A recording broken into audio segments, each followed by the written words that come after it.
ದುರ್ಭೇದ್ಯವಾದ ಈ ಲಂಕಾ ಪಟ್ಟಣಕ್ಕೆ ಏಕೆ ಬಂದೆ? ಹಿಂಜರಿಯದೆ, ಭಯ ಪಡದೆ ಸತ್ಯವನ್ನು ಹೇಳು. ಅಸತ್ಯವನ್ನು ನುಡಿಯುವುದು ನನಗೆ ತಿಳಿಯದು ರಾವಣೇಶ್ವರ. ನಾನು ಸತ್ಯವನ್ನೇ ನುಡಿಯುತ್ತೇನೆ. ಆದರೆ ಆ ಸತ್ಯವನ್ನು ಕೇಳುವ ಸ್ಥೈರ್ಯ ನಿನಗಿದೆಯೇ?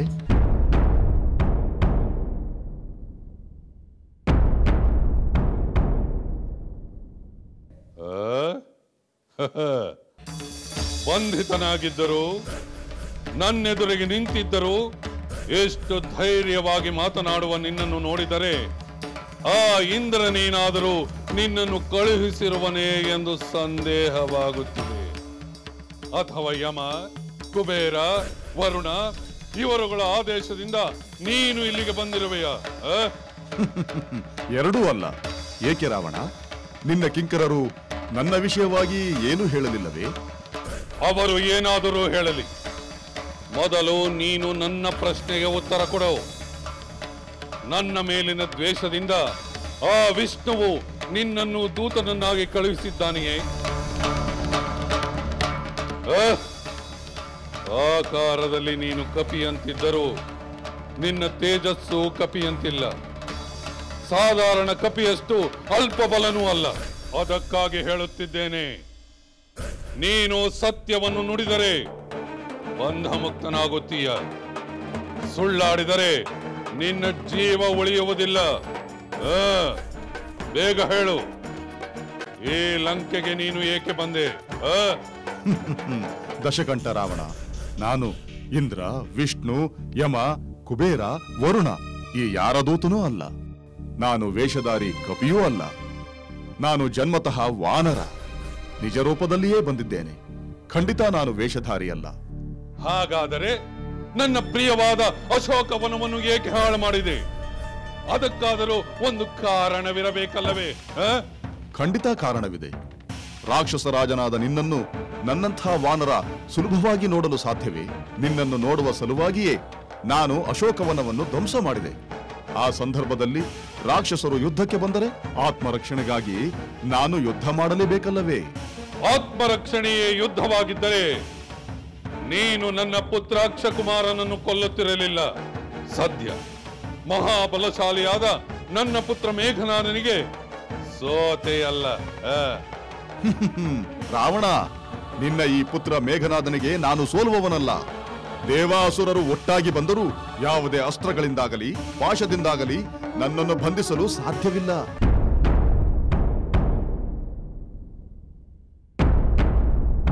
ಪಿತಾಮಹನಾದ ಬ್ರಹ್ಮನೇ ನನಗೆ ಈ ವರವನ್ನು ನೀಡಿದ್ದಾನೆ. ನಿನ್ನನ್ನು ನೋಡಬೇಕೆಂದು ಮತ್ತು ಬ್ರಹ್ಮಾಸ್ತ್ರಕ್ಕೆ ಗೌರವ ನೀಡಬೇಕೆಂದು ನಾನು ಬಂಧಿತನಾದನೇ ಹೊರತು ಈ ನಿನ್ನ ಪುತ್ರನ ಪರಾಕ್ರಮಕ್ಕಲ್ಲ. ಅಂದರೆ ಏನು ನಿನ್ನ ಮಾತಿನ ಅರ್ಥ? ಅಷ್ಟು ಅರ್ಥವಾಗಲಿಲ್ಲವೇ? ನಾನು ಬ್ರಹ್ಮಾಸ್ತ್ರದಿಂದ ಮುಕ್ತನಾಗಿದ್ದರೂ ನಿನ್ನ ಅನುಚರರು ನಾನಿನ್ನೂ ಬಂಧಿತನಾಗಿದ್ದೇನೆಂದೇ ಭಾವಿಸಿಕೊಂಡಿದ್ದಾರೆ. ತಂದೆಯೇ, ನಾನು ಬ್ರಹ್ಮಾಸ್ತ್ರ ಪ್ರಯೋಗಿಸಿ ಈ ಕಪಿಯನ್ನು ಬಂಧಿಸಿದ್ದು ನಿಜ. ಆದರೆ ನಮ್ಮ ಕಿಂಕರರು ಮತ್ತೆ ಈ ಹಗ್ಗವನ್ನು ಕಟ್ಟಿದ್ದರಿಂದ ಅದರ ಪ್ರಭಾವ ನಿರರ್ಥಕವಾಯಿತು. ಹಾಗಾದರೆ ಈ ವಾನರ ಈಗ ಬಂಧನದಲ್ಲಿಲ್ಲ. ಇವನು ಬರೀ ಚತುರನಲ್ಲ, ಮಹಿಮೆಯುಳ್ಳವನೂ ಆಗಿರಬೇಕು. ಏಕೆ ದಶಕಂಠ ರಾವಣ, ನಾನು ಬಂಧನದಲ್ಲಿಲ್ಲವೆಂದು ಭಯದಿಂದ ಮೌನವಾಗಿ ಬಿಟ್ಟೆಯಾ?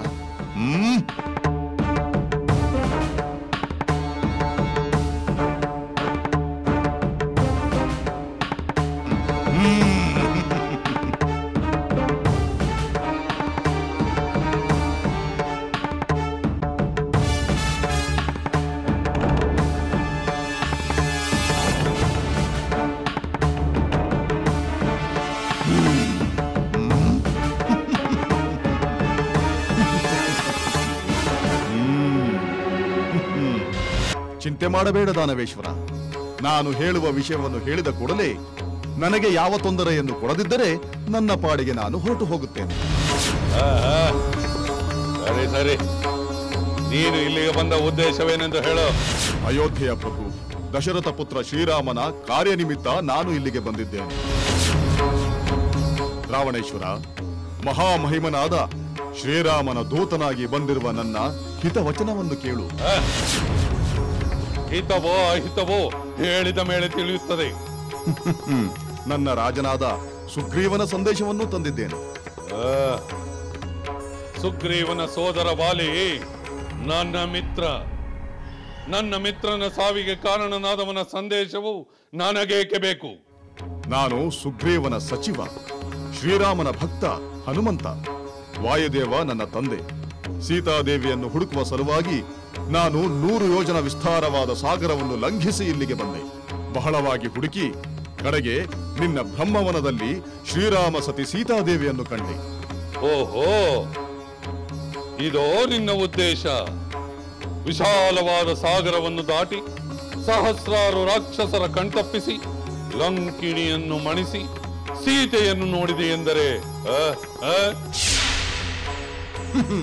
ನಿನ್ನ ಮೆಚ್ಚುಗೆ ಅಭಿನಂದನೆ ನನಗೆ ಬೇಕಾಗಿಲ್ಲ.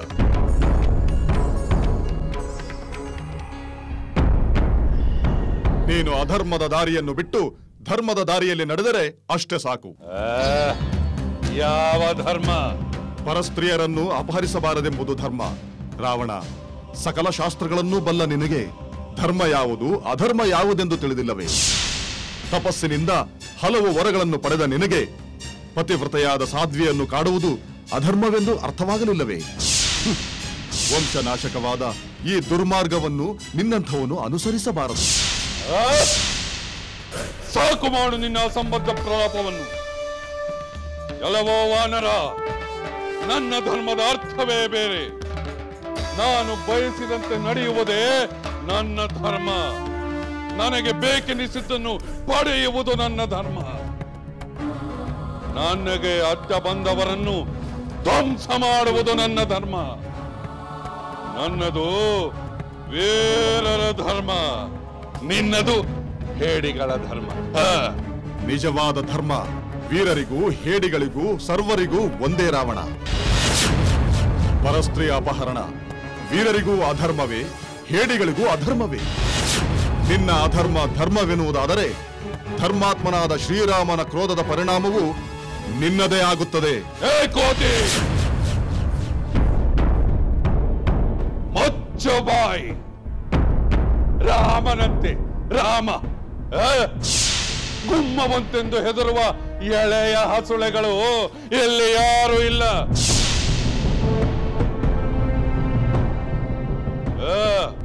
ಆ ನರಮಾರವ ನನ್ನನ್ನೇನು ಮಾಡಬಲ್ಲ?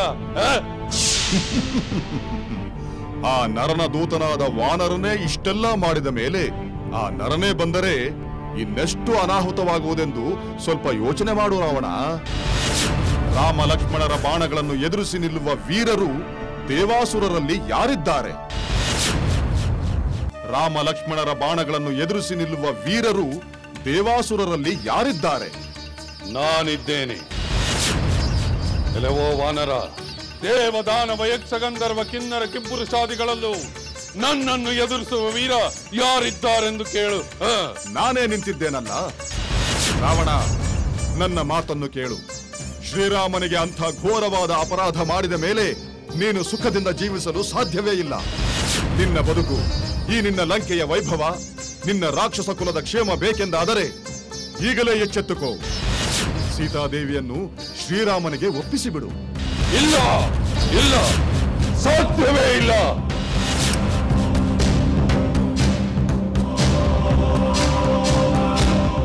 ಆ ಸೀತೆಯು ಈ ಲಂಕೆಯಿಂದ ಎಂದಿಗೂ ಹೋಗುವುದಿಲ್ಲ, ಎಂದೆಂದಿಗೂ ಆ ರಾಮನನ್ನು ಸೇರುವುದಿಲ್ಲ.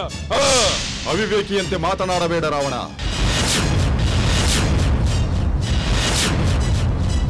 ಯಾರಿಗೂ ತಿಳಿಯಬಾರದೆಂದು ನೀನು ಸೀತಾಮಾತೆಯನ್ನು ಅಶೋಕವನದಲ್ಲಿ ರಹಸ್ಯವಾಗಿರಿಸಿದರೂ ನಾನು ಬಂದು ನೋಡಿದ್ದೇನೆ. ನನ್ನ ಶಕ್ತಿಯನ್ನು ತೋರಿಸಿದ್ದೇನೆ. ಸೀತಾದೇವಿಯನ್ನು ಇಲ್ಲಿಂದ ಕರೆದುಕೊಂಡು ಹೋಗುವುದು ಸಾಧ್ಯವಾಗುತ್ತದೆ. ಸಾಧ್ಯವೇ ಇಲ್ಲ. ಅದಕ್ಕೆ ನಾನಿಂದು ಅವಕಾಶ ಕೊಡುವುದಿಲ್ಲ. ಶ್ರೀರಾಮನ ಅಪ್ಪಣೆ ಇಲ್ಲದಿರುವುದರಿಂದ ನಾನು ಸುಮ್ಮನಿದ್ದೇನೆ ರಾಕ್ಷಸ ರಾಜ. ನನ್ನ ಸ್ವಾಮಿ ಶ್ರೀರಾಮನೇ ಬಂದು ತನ್ನ ಪತ್ನಿಯನ್ನು ಬಿಡಿಸಿ ಕರೆದುಕೊಂಡು ಹೋಗಲಿ ಎಂದು ನಾನು ಸುಮ್ಮನಾದೆ. ಇಲ್ಲವಾದರೆ ಸೀತಾಮಾತೆಯನ್ನು ಇಲ್ಲಿಂದ ಕರೆದೊಯ್ಯುವುದು ನನಗೆ ಕಷ್ಟದ ಕೆಲಸವೇ ಅಲ್ಲ. ಮುಗೀತೋ ನಿನ್ನ ಸಾಮರ್ಥ್ಯದ ಕಹಳೆ ಊದಿದ್ದು.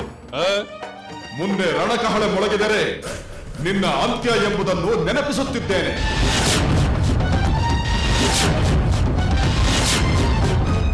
ಓಹೋ, ಒಂದು ಕಪಿಯಿಂದ ಈ ರಾವಣೇಶ್ವರನ ಅಂತ್ಯದ ಭವಿಷ್ಯ ಕೇಳಬೇಕು.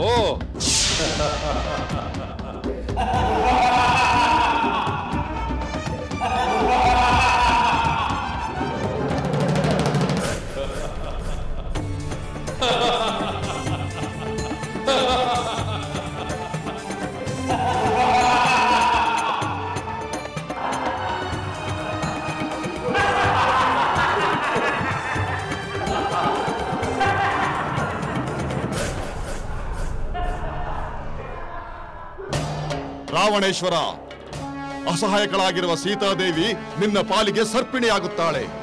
ಎಷ್ಟೇ ಬಲವಂತನಾದರೂ ವಿಷಾನ್ನವನ್ನು ತಿಂದು ಬದುಕುತ್ತೇನೆಂಬ ಭ್ರಮೆಯನ್ನು ಬಿಡು. ಧಗಧಗಿಸುವ ಅಗ್ನಿಯಂತಿರುವ ಸೀತಾದೇವಿಯನ್ನು ಮುಟ್ಟಿದವರು ಭಸ್ಮವಾಗುತ್ತಾರೆಯೇ ಹೊರತು ಬದುಕುಳಿಯುವುದಿಲ್ಲ. ನೀನು ಘನವಾದ ತಪಸ್ಸು ಮಾಡಿ ಗಳಿಸಿರುವ ಮಹಾಶಕ್ತಿಯನ್ನು ಸೀತಾಪಹರಣ ಅಧರ್ಮ ಕಾರ್ಯದಿಂದ ಸಂಪೂರ್ಣವಾಗಿ ಕಳೆದುಕೊಳ್ಳಬೇಡ. ನೀನೊಬ್ಬ ಕ್ಷುದ್ರ ಜಂತು. ನನ್ನ ಶಕ್ತಿ ಏನೆಂದು ನಿನಗೆ ತಿಳಿದಿಲ್ಲ. ತಿಳಿದಿದೆ. ನೀನು ತಪಸ್ಸು ಮಾಡಿ ಅಸುರರಿಂದ ದೇವತೆಗಳಿಂದ ಸಾವಿಲ್ಲವೆಂಬ ವರ ಪಡೆದು ಅವಧ್ಯನೆಂದು ಬೀಗುತ್ತಿರುವುದು ನನಗೆ ಗೊತ್ತಿದೆ. ಆ ಅಹಂಕಾರದಿಂದಲೇ ನೀನು ಸಾಧು ಸಜ್ಜನರನ್ನು ಕಾಡುವ ಉದ್ಧಟನಾದೆ. ನನ್ನ ಒಡೆಯನಾದ ಸುಗ್ರೀವ ದಾನವನು ಅಲ್ಲ, ದೇವತೆಯೂ ಅಲ್ಲ, ಒಬ್ಬ ವಾನರ. ನನ್ನ ಸ್ವಾಮಿ ಶ್ರೀರಾಮಚಂದ್ರ ಮಾನವ. ಮಾನವರನ್ನು ತುಚ್ಛವಾಗಿ ಕಾಣುವ ನೀನು ಅವರಿಂದ ಸಾವು ಬರಬಾರದೆಂದು ವರ ಪಡೆಯಲಿಲ್ಲ. ಆ ಮಾನವ ಶ್ರೇಷ್ಠನಾದ ಶ್ರೀರಾಮನ ಬಾಣವೇ ನಿನ್ನನ್ನು ಸಂಹರಿಸುತ್ತದೆ. ಕಿಂಕರರೇ, ನನ್ನೆದುರೇ ನಿಂತು ನನ್ನ ಹಂತದ ಮಾತನಾಡುತ್ತಿರುವ ಏ ಕಪಿಯನ್ನು ಕೊಂದು ಬಿಡಿ.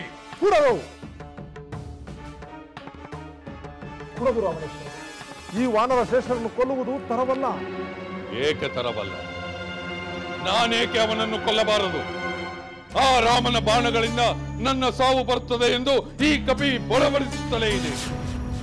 ಇವನನ್ನು ನಾನೇಕೆ ಕೊಲ್ಲಬಾರದು? ತಾಳ್ಮೆ ರಾವಣೇಶ್ವರ. ದೂತರನ್ನು ಕೊಲ್ಲುವುದು ರಾಜನೀತಿಯಲ್ಲ. ದೂತರಾದ ಯಾರೇ ಆದರೂ ತನ್ನ ಒಡೆಯನ ಅಭಿಪ್ರಾಯಗಳನ್ನು ತಿಳಿಸುವುದು ಆತನ ಕರ್ತವ್ಯ. ದೂತ ವಿಭೀಷಣ, ಇವನು ದೂತನಲ್ಲ, ದೂತನ ವೇಷದಲ್ಲಿ ಬಂದಿರುವ ಉಪದ್ರವಿ. ದೂತನಾಗಿದ್ದರೆ ತನ್ನ ಸಂದೇಶವನ್ನು ಹೇಳಿ ತೊಲಗಬೇಕಿತ್ತು. ಇವನು ನನ್ನ ಪ್ರಿಯವಾದ ಅಶೋಕವನವನ್ನು ನಾಶಪಡಿಸಿದ್ದಾನೆ, ನಮ್ಮ ರಾಕ್ಷಸರನ್ನು ಕೊಂದಿದ್ದಾನೆ.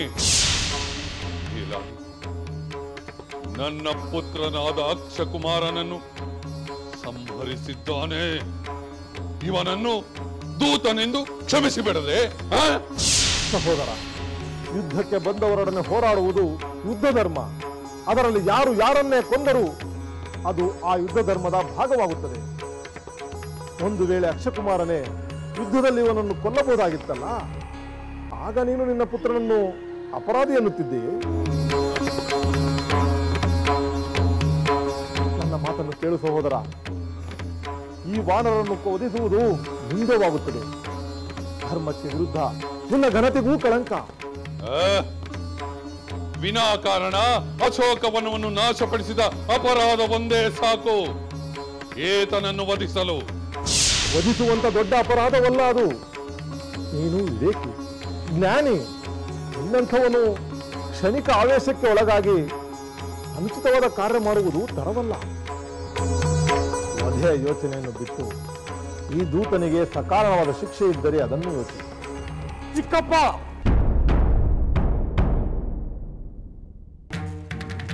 ಈ ಕಪಿಯು ಅಕ್ರಮವಾಗಿ ಲಂಕೆಯನ್ನು ಪ್ರವೇಶ ಮಾಡಿದ್ದಾನೆ.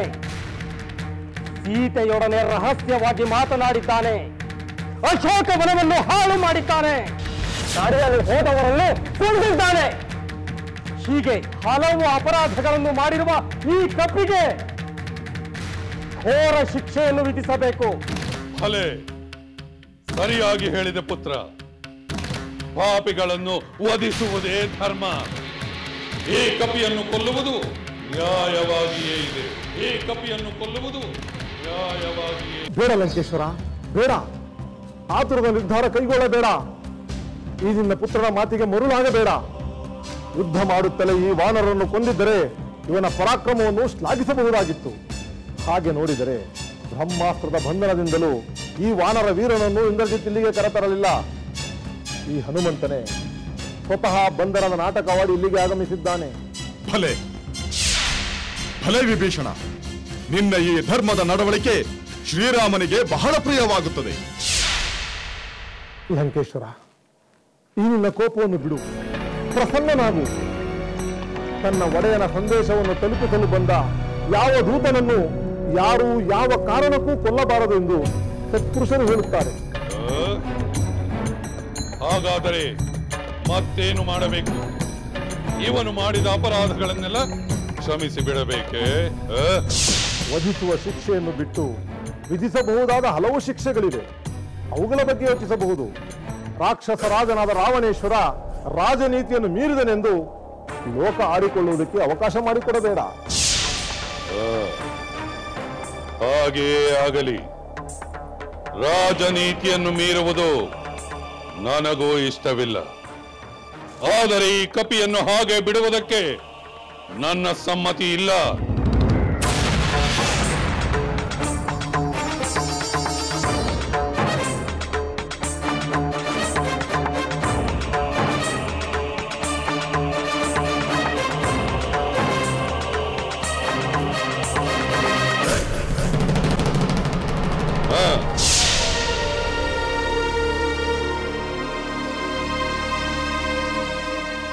ಯೋತವದೇ ನಿಂದ್ಯವೆಂದು ನಾನು ಒಪ್ಪುತ್ತೇನೆ. ಈ ಕಪಿಗೆ ತಕ್ಕ ಶಿಕ್ಷೆಯನ್ನೇ ನೀಡುತ್ತೇನೆ. ಕಪಿಗಳಿಗೆ ಬಾಲವೇ ಭೂಷಣ. ಈ ಕಪಿಯ ಬಾಲಕ್ಕೆ ಬೆಂಕಿ ಹಚ್ಚಿ ಬಾಲ ಸುಟ್ಟುಕೊಂಡ ಈ ಕಪಿಯನ್ನು ಲಂಕೆಯ ಜನರು ನೋಡಿ ಆನಂದಿಸಲಿ. ಇವನನ್ನು ಎಳೆದೊಯ್ದು ಬಾಲಕ್ಕೆ ಬೆಂಕಿ ಹಚ್ಚಿದ ನಂತರ ನಗರದ ಎಲ್ಲೆಡೆ ಕರೆದೊಯ್ಯಿರಿ.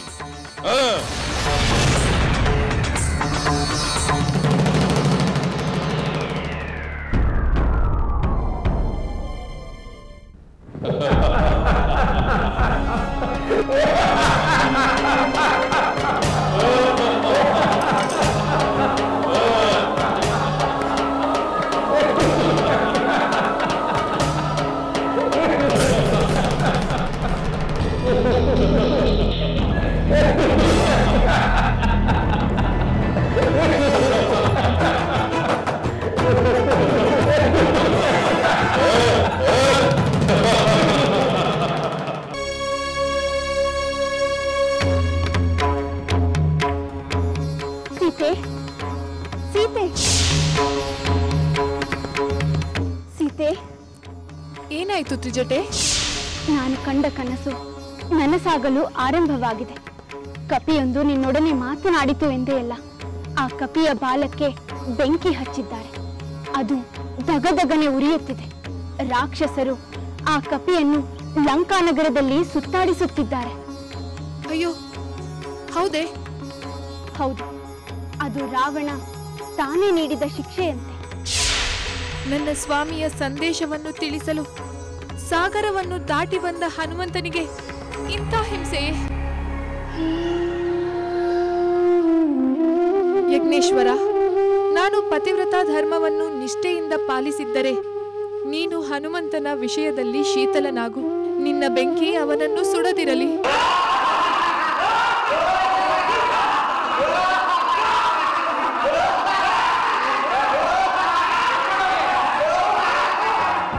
ಪುರುಷೋತ್ತಮನಾದ ನನ್ನ ಪತಿಗೆ ನನ್ನ ಮೇಲೆ ಪ್ರೀತಿ ಇರುವುದಾದರೆ, ನನ್ನ ಪಾಲಿನ ಭಾಗ್ಯವೇನಾದರೂ ಇದ್ದರೆ ಹನುಮಂತನನ್ನು ನಿನ್ನ ಬೆಂಕಿಯು ಸುಡದಿರಲಿ.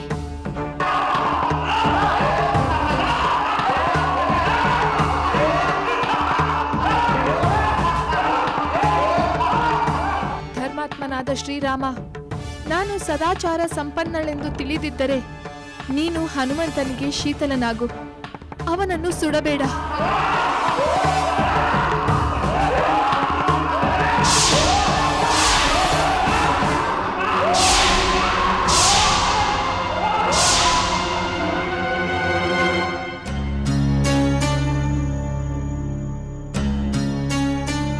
ನನ್ನ ಬಾಲದ ತುದಿಯೇನೋ ಧಗಧಗನೆ ಉರಿಯುತ್ತಿದೆ, ಆದರೆ ಅದು ನನ್ನನ್ನು ಸುಡುತ್ತಿಲ್ಲ, ಸ್ವಲ್ಪವೂ ನೋವಾಗುತ್ತಿಲ್ಲ.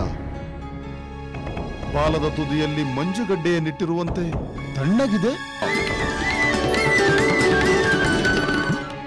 ಅಥವಾ ಶ್ರೀರಾಮನ ಪ್ರಭಾವದಿಂದ ಈ ಬೆಂಕಿ ಕೂಡ ನನ್ನ ಪಾಲಿಗೆ ಶೀತಲವಾಗಿ ಪರಿಣಮಿಸಿರಬಹುದು. ನಾನು ಸಮುದ್ರವನ್ನು ಹಾರಿ ಬರುವಾಗ ಸಮುದ್ರದಿಂದ ಪರ್ವತವು ಮೇಲೆದ್ದು ಬಂದ ಅಚ್ಚರಿಯನ್ನು ನೋಡಿದೆನಲ್ಲವೇ? ನೀನು 100 ಯೋಜನ ಸಮುದ್ರವನ್ನು ದಾಟುವ ಅತ್ಯಂತ ದುಷ್ಕರವಾದ ಕಾರ್ಯವನ್ನು ಮಾಡಿರುವೆ. ನೀನು ನನ್ನ ಶಿಖರದ ಮೇಲೆ ಸ್ವಲ್ಪ ಹೊತ್ತು ಕುಳಿತು ವಿಶ್ರಮಿಸಿಕೊಂಡು ನಂತರ ಪ್ರಯಾಣವನ್ನು ಮುಂದುವರಿಸು. ಇದು ಸಮುದ್ರ ರಾಜನ ಅಭಿಲಾಷೆಯೂ ಇದು ಸಮುದ್ರ ರಾಜನ ಅಭಿಲಾಷೆಯೇ? ಹೌದು ವಾನರ ವೀರ, ಏಕೆಂದರೆ ಶ್ರೀರಾಮನ ವಂಶದಲ್ಲಿ ಹುಟ್ಟಿದ ಸಗರನಿಂದಲೇ ಸಮುದ್ರ ರಾಜ ಅಭಿವೃದ್ಧಿ ಹೊಂದಿದ್ದಾನೆ. ರಘುಕುಲದವರೇ ಅವನ ಅಸ್ತಿತ್ವಕ್ಕೆ ಕಾರಣವೇ. ಹೌದೇನು? ಸಮುದ್ರ ರಾಜನಿಗೂ ಮೈನಾಕನಿಗೂ ಶ್ರೀರಾಮನ ವಿಷಯದಲ್ಲಿ ಅಷ್ಟೊಂದು ಪ್ರೀತಿ ಗೌರವಗಳಿರುವಾಗ ಅಗ್ನಿದೇವನಿಗೂ ಇರಬಹುದಲ್ಲವೇ? ಯಜ್ಞೇಶ್ವರ, ನಾನು ಪತಿವ್ರತ ಧರ್ಮವನ್ನು ನಿಷ್ಠೆಯಿಂದ ಪಾಲಿಸಿದ್ದರೆ ನೀನು ಹನುಮಂತನ ವಿಷಯದಲ್ಲಿ ಶೀತಲನಾಗು, ನಿನ್ನ ಬೆಂಕಿ ಅವನನ್ನು ಸುಡದಿರಲಿ. ಬಹುಶಃ ಸೀತಾದೇವಿಯ ದಯಾಪರತೆಯಿಂದಲೂ ಶ್ರೀರಾಮನ ಕೃಪೆಯಿಂದಲೂ ಅಗ್ನಿಗೂ ನನ್ನ ತಂದೆ ವಾಯುದೇವನಿಗೂ ಇರುವ ಸ್ನೇಹದಿಂದಲೂ ಬೆಂಕಿ ನನ್ನನ್ನು ಸುಡುತ್ತಿಲ್ಲ.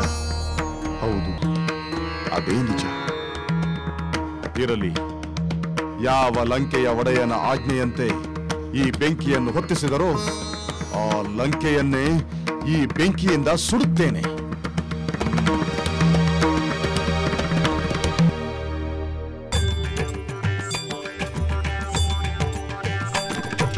ಕೆರಳಿದನು ಹನುಮ ಕೆರಳಿದನು, ಕಲಿಸಿದನು ಪಾಠ ಕಲಿಸಿದನು.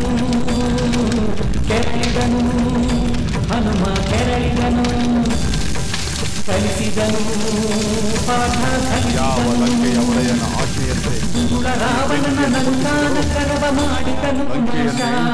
ಈ ಬೆಂಕಿಯಿಂದ ರಾವಣನ ಲಂಕಾನ ಗರ್ವ ಮಾಡಿದನು ನಾಶ.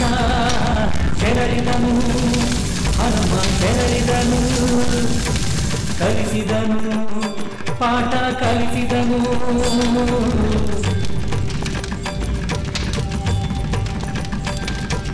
ಕಪಿವರನ ಬಲಕ್ಕೆ ಸಾಟಿಯುಂಟೆ, ಲಂಕೆಯ ಸುದ್ದಿಹ ಜ್ವಾಲೆಯ ತಡೆಬರುಂಟೆ. ಕಪಿವರನ ಬಲಕ್ಕೆ ಸಾಟಿಯುಂಟೆ, ಲಂಕೆಯ ಸುದ್ದಿಹ ಜ್ವಾಲೆಯ ತಡೆಬರುಂಟೆ. ಭವನ ಭವನಗಳ ನುಗ್ಗಿದನು, ಎಲ್ಲೆಡೆ ಬೆಂಕಿಯ ಹಚ್ಚಿದನು. ಶಂಕೆಯಿಲ್ಲದೆ ಲಂಕಾ ನಗರವ ಸುತ್ತಿದನು. ಭವನ ಭವನಗಳ ನುಗ್ಗಿದನು, ಎಲ್ಲೆಡೆ ಬೆಂಕಿಯ ಹಚ್ಚಿದನು. ಶಂಕೆಯಿಲ್ಲದೆ ಲಂಕಾ ನಗರವ ಸುತ್ತಿದನು. ಕೆರಳಿದನು ಹನುಮ ಕೆರಳಿದನು, ಕಲಿಸಿದನು ಪಾಠ ಕಲಿಸಿದನು. ಹನುಮನ ಬಾಲಕ್ಕೆ ಬೆಂಕಿಯ ಹಚ್ಚಿದರು ಪಾಪ, ಕೆರಳಿದ ಮಾರುತಿ ಕೋಪವೇ ಲಂಕೆಗೆ ತಾಪ. ಹನುಮನ ಬಾಲಕ್ಕೆ ಬೆಂಕಿಯ ಹಚ್ಚಿದರು ಪಾಪ, ಕೆರಳಿದ ಮಾರುತಿ ಕೋಪವೇ ಲಂಕೆಗೆ ತಾಪ. ಅಶೋಕವನ ಧ್ವಂಸದಿ ಆರಂಭವಾಯಿತು, ರಾವಣನ ವೈಭವದ ಅಂತ್ಯಕಾಲ. ಅಶೋಕವನ ಧ್ವಂಸದಿ ಆರಂಭವಾಯಿತು,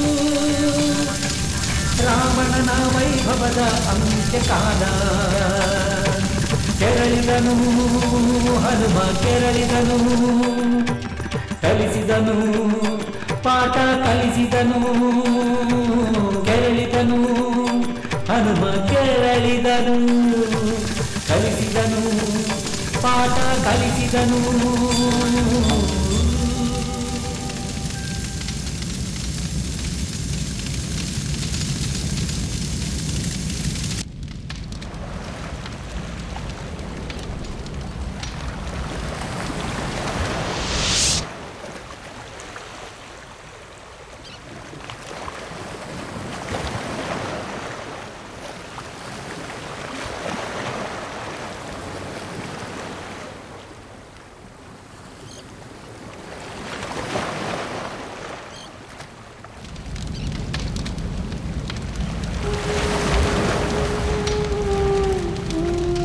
ಎಂಥ ಅಚಾತುರ್ಯ ಕೆಲಸ ಮಾಡಿಬಿಟ್ಟೆ.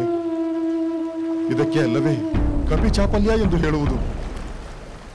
ನಾನು ಹಚ್ಚಿದ ಬೆಂಕಿಯಿಂದ ಇಡೀ ಲಂಕಾನಗರವೇ ಸುಟ್ಟು ಹೋಗಿದೆ. ಒಂದು ವೇಳೆ ಈ ಬೆಂಕಿಯಲ್ಲಿ ಸೀತಾದೇವಿಯು ಸುಟ್ಟು ಹೋಗಿದ್ದರೆ ಇನ್ನೇನು ಗತಿ?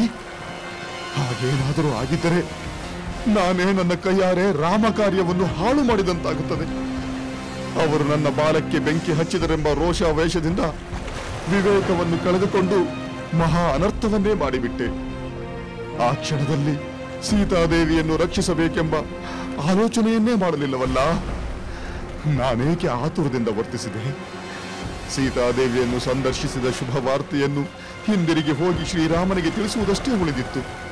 ಅಷ್ಟರಲ್ಲಿ ಇಷ್ಟೆಲ್ಲ ಆಗಿ ಹೋಯಿತು. ಇಡೀ ಲಂಕಾನಗರವೇ ಹೊತ್ತಿ ಉರಿಯುವಾಗ ಸೀತಾದೇವಿಗೆ ಹಾನಿಯಾಗಿದ್ದರೆ ಏನು ಮಾಡುವುದು? ಅಯ್ಯೋ ಅಯ್ಯೋ, ಎಂತಹ ಪಾಪಿ ನಾನು! ಏನು ಮಾಡಲಿ, ಏನು ಮಾಡಲಿ? ಸೀತಾದೇವಿಯ ಸಾವಿಗೆ ಕಾರಣನಾದ ನಾನು ಅದೇ ಬೆಂಕಿಯಲ್ಲಿ ಬಿದ್ದು ಭಸ್ಮವಾಗಿ ಹೋಗಲೇ? ಸಮುದ್ರದಲ್ಲಿ ಮುಳುಗಿ ಹೋಗಲೇ? ನನ್ನ ಈ ಪಾಪಿ ಶರೀರವನ್ನು ತುಂಡು ತುಂಡಾಗಿ ಕತ್ತರಿಸಿ ಎಸೆಯಲೇ? ಅಥವಾ ಒಂದು ವೇಳೆ ಸೀತಾದೇವಿಯು ತನ್ನ ಅಪರಿಮಿತವಾದ ತೇಜಸ್ಸಿನಿಂದ ತನ್ನನ್ನು ತಾನು ರಕ್ಷಿಸಿಕೊಂಡಿರಬಹುದೇ? ಏಕೆ ಸಾಧ್ಯವಿಲ್ಲ? ಹೌದು, ಸೀತಾದೇವಿ ನಾಶವಾಗಲು ಸಾಧ್ಯವಿಲ್ಲ. ಅಗ್ನಿ ಸಮಾನಳಾದ ಸೀತಾದೇವಿಯನ್ನು ಇನ್ನೊಂದು ಬೆಂಕಿ ಮುಟ್ಟಲು ಹೇಗೆ ಸಾಧ್ಯ? ಪತಿಭಕ್ತಿ ಸತ್ಯನಿಷ್ಠೆಯ ತಪಸ್ವಿಯಂತಿರುವ ಸೀತಾದೇವಿಯನ್ನು ಎಂದಿಗೂ ಬೆಂಕಿ ಸುಡಲಾರದು, ಸುಡಬಾರದು. ಆಶ್ಚರ್ಯ, ಅತ್ಯಾಶ್ಚರ್ಯ! ಇಡೀ ಲಂಕಾನಗರವನ್ನೇ ಬೆಂಕಿಗೆ ಆಹುತಿ ಮಾಡಿ ಹನುಮಂತ ಘೋರ ಕಾರ್ಯವನ್ನು ಮಾಡಿದ್ದಾನೆ. ಆದರೆ ಅಶೋಕವನದಲ್ಲಿರುವ ಸೀತಾದೇವಿಯು ಸುಡಲಿಲ್ಲ ಎಂಬುದೇ ವಿಸ್ಮಯವಾಗಿದೆ. ಈ ಅದ್ಭುತಕ್ಕೆ ಸೀತಾದೇವಿಯ ಮಹಿಮೆ ಕಾರಣ. ಆ ಪತಿವ್ರತ ಶಿರೋಮಣಿಗೆ ನಮೋ ನಮಃ.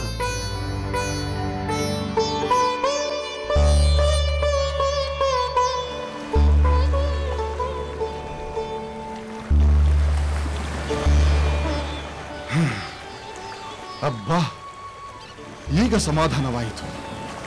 ದೇವತೆಗಳ ಮಾತು ಸುಳ್ಳಾಗಲು ಹೇಗೆ ಸಾಧ್ಯ? ನನ್ನಿಂದ ಪಾಪ ಕಾರ್ಯವಾಯಿತೆಂಬ ಭಯ ನಿವಾರಣೆಯಾಯಿತು. ಸುರಕ್ಷಿತವಾಗಿರುವ ಸೀತಾದೇವಿಯನ್ನು ನಾನು ಈಗಲೇ ಕಾಣಬೇಕು. ಹೌದು, ಈಗಲೇ.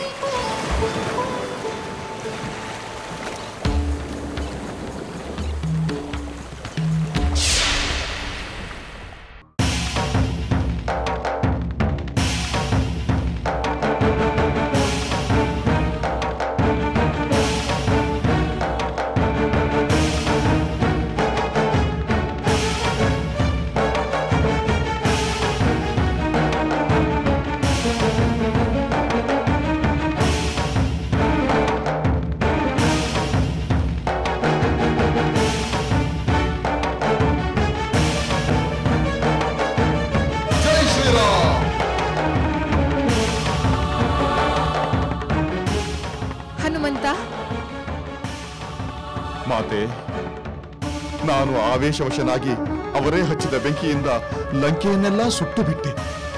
ಆ ಬೆಂಕಿಯಿಂದ ನಿಮಗೇನೋ ಕೇಡಾಗಿದೆ ಎಂದು ಭಯಭೀತಿಯಿಂದ ನಡುಗಿಬಿಟ್ಟೆ. ಅಷ್ಟರಲ್ಲಿ ಆಕಾಶದಲ್ಲಿ ದೇವತೆಗಳು ನೀವು ಸುರಕ್ಷಿತವಾಗಿರುವುದನ್ನು ಮಾತನಾಡಿಕೊಂಡರು. ನನಗೆ ಹೋದ ಜೀವ ಮರಳಿ ಬಂದಂತಾಯಿತು. ನಿಮ್ಮನ್ನು ನೋಡಲು ಧಾವಿಸಿ ಬಂದೆ. ಶ್ರೀರಾಮನ ಕೃಪೆಯಿಂದ ನಿಮಗೇನೂ ಆಗಲಿಲ್ಲವಲ್ಲ? ಆ ಬೆಂಕಿ ನಿಮ್ಮನ್ನು ಸುಡಲಿಲ್ಲವಲ್ಲ? ಬದುಕಿದೆ ಮಾತೆ, ನಾನು ಬದುಕಿಕೊಂಡೆ. ಮಾರುತಿ, ಬಿಡು, ಅಂಥ ಚಿಂತೆಯನ್ನು ಬಿಟ್ಟು ಬಿಡು. ನನ್ನ ಸ್ವಾಮಿಯ ಕಾರ್ಯದಲ್ಲಿ ತಲ್ಲೀನನಾಗಿರುವ ನಿನಗೂ, ಸದಾ ರಾಮ ಧ್ಯಾನದಲ್ಲಿ ಮುಳುಗಿರುವ ನನಗೂ ಅಗ್ನಿದೇವ ಸಹಾಯ ಮಾಡುತ್ತಾನೆ ಹೊರತು ಕೇಡು ಮಾಡುವುದಿಲ್ಲ.